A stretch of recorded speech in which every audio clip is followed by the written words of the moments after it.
Merhaba arkadaşlar, kanalımıza ve mutfağımıza hoş geldiniz. Bugün sizlere muhallebili şeftalili turta tarifi vereceğim.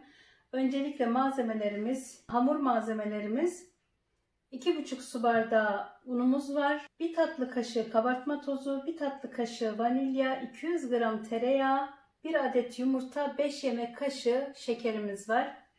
Muhallebimiz için 2 su bardağı sütümüz, 1 yemek kaşığı tereyağımız, 1 yemek kaşığı labne peynirimiz, 1 yemek kaşığı nişasta, 1 yemek kaşığı un, 3 yemek kaşığı şekerimiz var, 1 adet de yumurtamız muhallebimiz için ve 2 adet şeftalimiz var turtamızın içine kullanmak için.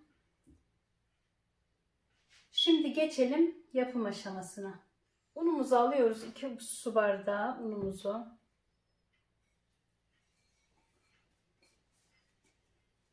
Alıyoruz. Daha sonra şekerimizi ekliyoruz. Daha sonra vanilya, kabartma tozu karıştırıyoruz.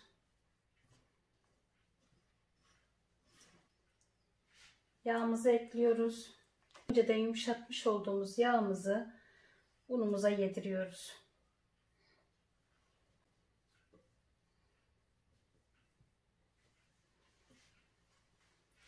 Daha sonra yumurtamızı ekliyoruz.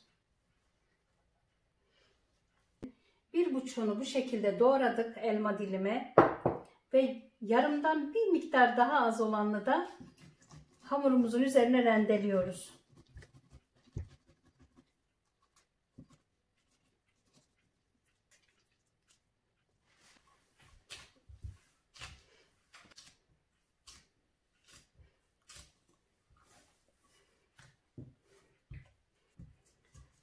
Ve turta hamurumuz hazır. Önce hamurumuzu dinlenmeye alıyoruz. Hamurlarımız ne kadar iyi dinlenirse o kadar iyi olur. Arkadaşlar, muhallebimiz için öncelikle yumurtamızı, şekerimizi çırpıp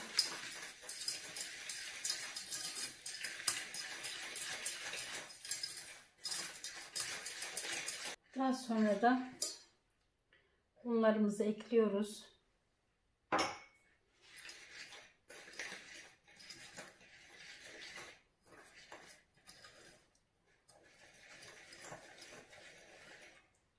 Şimdi de sütlerimizi araza yediriyoruz. Ve kıvama geldikten sonra sütlerimizi ekliyoruz.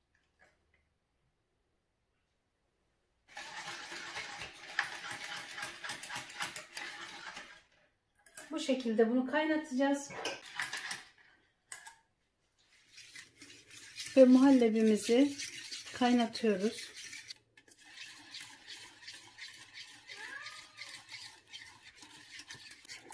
Gördüğünüz gibi kıvam alıyor.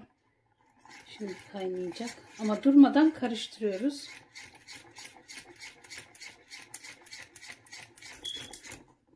Şu kıvama geldiğinde kafi gelecektir. Ocaktan almış olduğum muhallebiye yağ katıyorum. İçinde eriyene kadar çırpıyorum.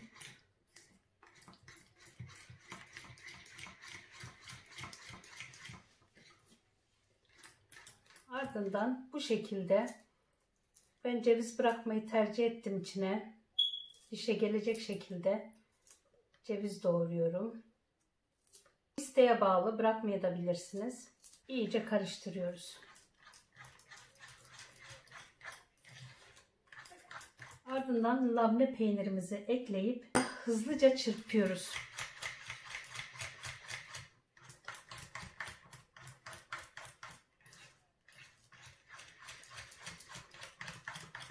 Labne ve ceviz isteğe bağlı. İsterseniz kullanmayabilirsiniz.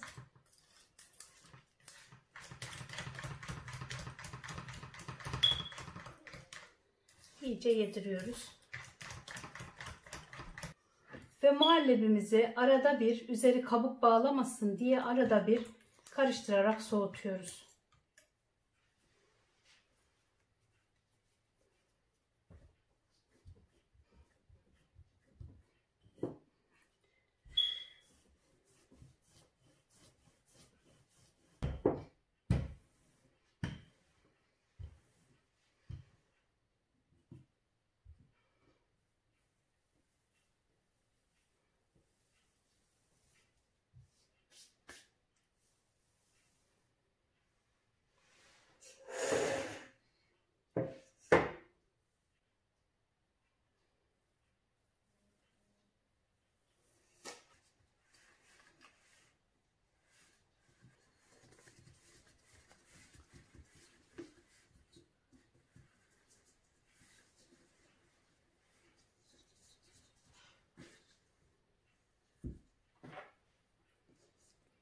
Ve bu şekilde altlarına çatalla delikler açıyoruz.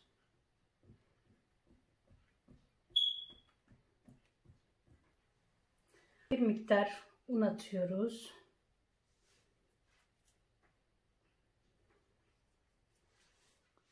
Ve ardından şeftalilerimizi altına diziyoruz.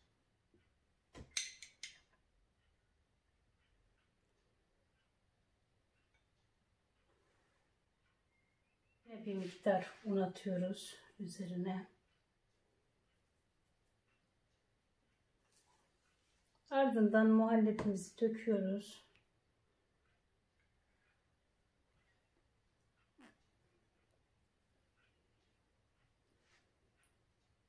Düzeltiyoruz. Hizasına getiriyoruz. Aynı hizaya gelecek şekilde düzeltiyoruz.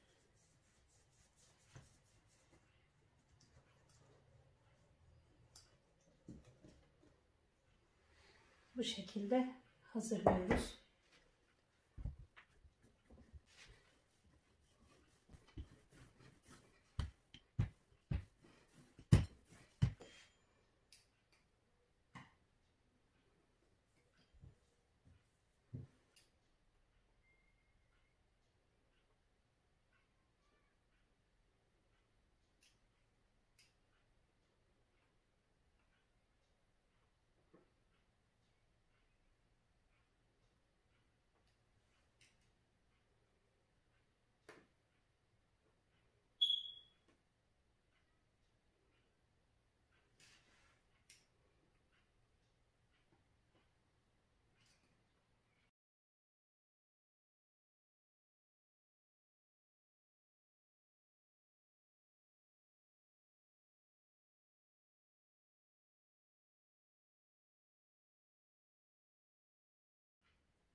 Hazır.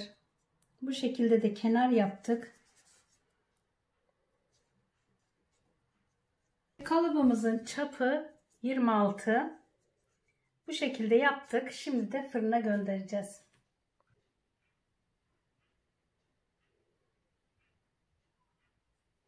Ve turtamızı fırının bir altın üstüne gelecek şekilde alta doğru yerleştiriyoruz. 180 derecede pişmeye bırakıyoruz.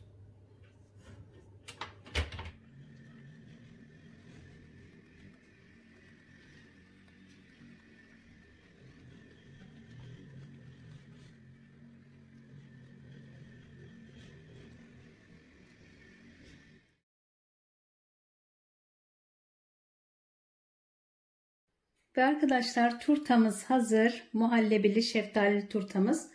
Normalde bu turta elmalı ve daha farklı bir hamurla, daha farklı bir muhallebiyle yapılıyor. Ben bizim damak tadımıza daha çok uygun hale getirmiş oldum kendi tarifimle. Elma yerine de şeftali kullandım ve yani çok daha güzel bir lezzet elde etmiş oldum. Eğer yaparsanız pişman olmayacaksınız. Öyle güzel bir lezzeti var. Gül şerbeti eşliğinde sunduk. Gül şerbeti tarifimiz YouTube kanalımızda. Umarım videomuzu beğenmişsinizdir. Beğendiyseniz beğen tuşuna basıp bize abone olabilirsiniz. İzlediğiniz için ve desteğiniz için teşekkürler.